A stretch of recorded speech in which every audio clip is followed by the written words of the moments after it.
Tunaendelea kuzungumza na wadau mbalimbali wa maendeleo wa wilaya hii ya Mbogwe, na kwa leo tumebahatika kumtembelea mwekezaji mkubwa katika sekta ya madini Mzee Ngabanya, na hapa tuko kwenye leseni yake hapa iliyoko kwenye kijiji cha Kakumbi, na hapa tunazungumza na meneja wake Bwana Malaba, na ataanza kwa kujitambulisha, lakini atatueleza shughuli zinazofanywa na Mzee Ngabanya hapa Kakumbi. Karibu Mzee Malaba. Asante. Mimi kwa jina naitwa Malaba Doto Misungwi, ndo meneja wa Ngabanya. Tunajishughulisha na mambo ya madini, mafuta na uchimbaji mdogo. Hapa tuko kwenye leseni yetu hapa Kakumbi. Kazi tunazofanya sisi ni uchimbaji. Tunachimba, tukimaliza tunasaga. Tukishamaliza kusaga tunapeleka kwenye vat leaching plant. Tukimaliza hapo tunapeleka Rujeni, tunapata kitu ambacho tunaweza tukakipata sisi tunachotafuta ni dhahabu.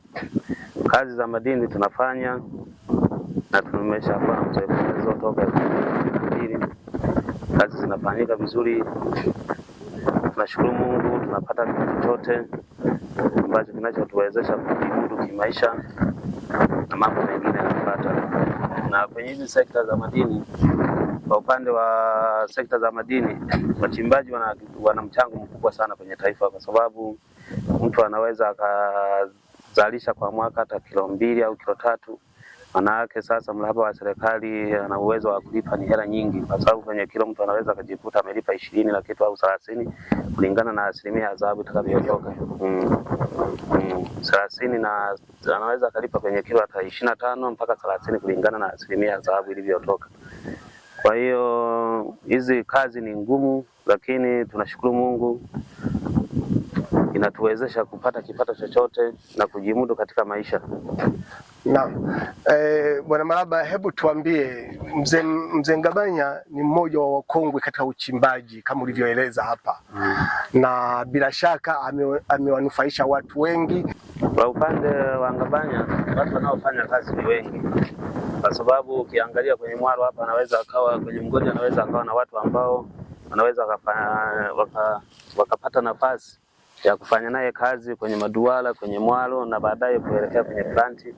Kwa hiyo ina maana hata mtu anayefanya naye kazi na yeye kwa kulingana na usimamizi na kazi zinavyofanyika kwenye madini, wakati tunaenda mtu kwa mfano na watu 5 unafanya nao kazi, umeanza nao maduarani, ukaenda nao kwenye karasha, baadaye ukaenda nao planti, na asilimia ambazo watu wake wanapata kulingana na kazi ilivyofanya. Unaweza ukafanya kazi kwa asilimia au kwa kulipwa kwa mwezi. Ni kipato kizuri watu wanapata. Kwa sababu mgodi ukipatikana na biashara zinafanyika nyingi. Mtu ataweza kaleta hoteli, mtu anaweza kaleta huduma ya vinywaji.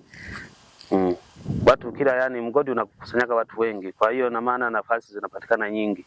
Na unapokuwa na mradi kama huu hapo umeweka kwenye kijiji, ni lazima changamoto za kijijini pale lazima uweze kuhudumia kama mdau, kwa sababu tunafanya kazi kwenye vijiji vya watu na tumezungukwa na jamii.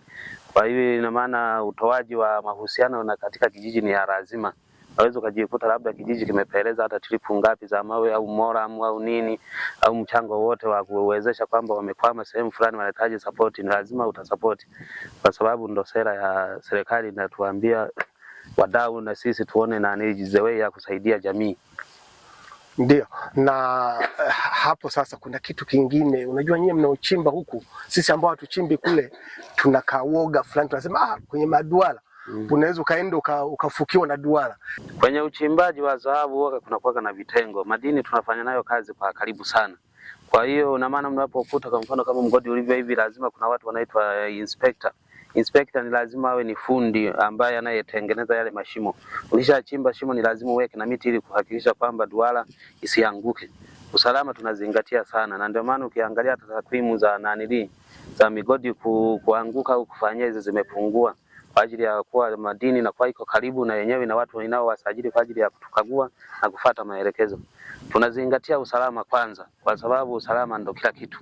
Baada ya usalama ndo taratibu zingine za kuipata dhahabu zinafanyika. Kwa hiyo vijana, ni kazi ngumu za madini kwa sababu zinahitaji muda, uvumilivu na ubunifu.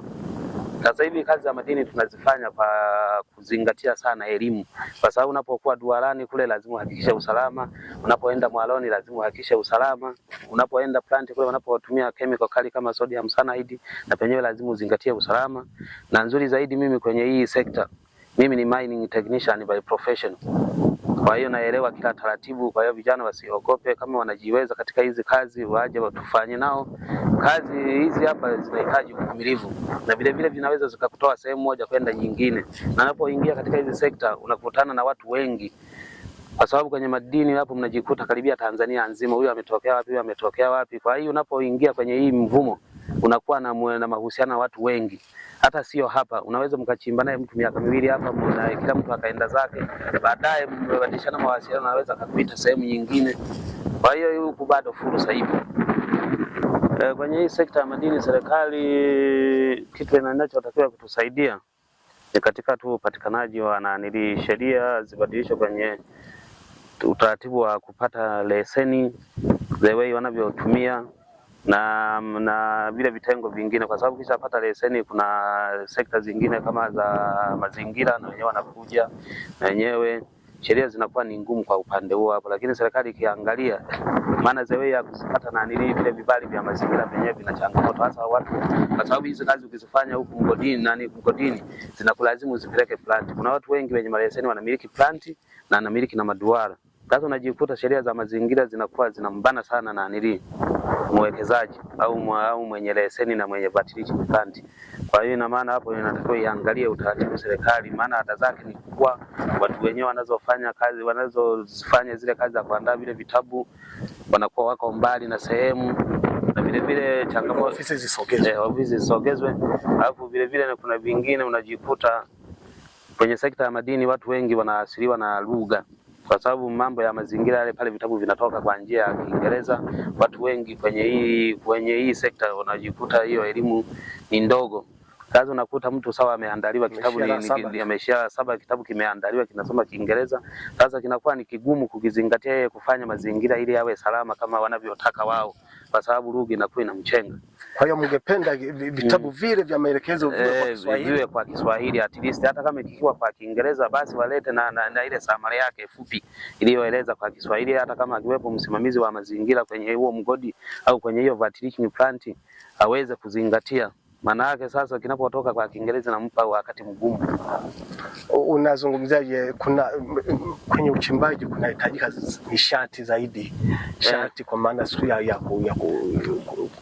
uchimbaji na nishati kwenye kufanya kwenye uchenjuaji huko, kusaga ile mawe. Hapa kwenye swala la umeme likoje? Na shughuli za madini sasa hivi zinahitaji na nishati, kwa sasa umeme, kwa sababu kule maduarani sasa hivi watu hawatumii vile vifaa vya loko vile pale, wanatumia majenereta, wanatumia bambamu zinahitaji umeme.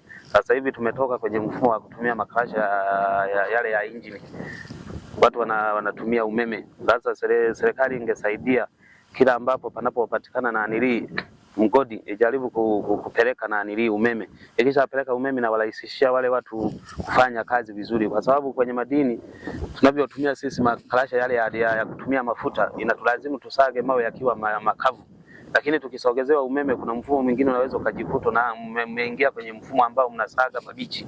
Maana yake inakuwa ni rahisi, hata kama kwenye masika kazi zinafanyika, lakini kwenye masika ikiingia kama ni lazima uyaanike yakauke ndio yasage, inakuwa ni changamoto. Lakini umeme tukipata umeme kila sehemu kwenye migodi, serikali na yenyewe itakusanya kipato kikubwa. Tuzungumzie katika uwezeshaji wanawake. Unajua wanawake hasa migodini au hata sekta zingine wamekuwa wakiachwa nyuma. Kwenye migodi sana sana wanawake wanachonufaika, kwa sababu kuna kazi ambazo wanazofanya na mama, wanasogeza huduma ya chakula. Tunawapa kipaumbele sana, na wanawake wanapokuja kwenye maeneo kama haya hapa tunawatengea eneo kwa ajili ya hoteli zao na vinywaji ili watu waweze kupata huduma. Na vile vile kwenye madini wapo wanawake wengine wanaojishughulisha na mambo ya madini, wanakuja kwenye maduara kama humu, wananunua moyo yao, wanaenda wanasaga pale wanapata. Na kwenye hii sekta ya madini wanawake ni wengi, kwa sababu sasa hivi wanawake wengi wanafanya hizi biashara. Na wanawake wengine wanamiliki maduara, wanamiliki plant. Kwa mfano kama jirani yetu mwenye leseni ya mbele pale, mwanamke anaitwa Regina, ni mtu wa Ushirombo, na yeye ana leseni pale, na tunasikia ana plant. Kwa hiyo ina maana na wao wako bega kwa bega na sisi.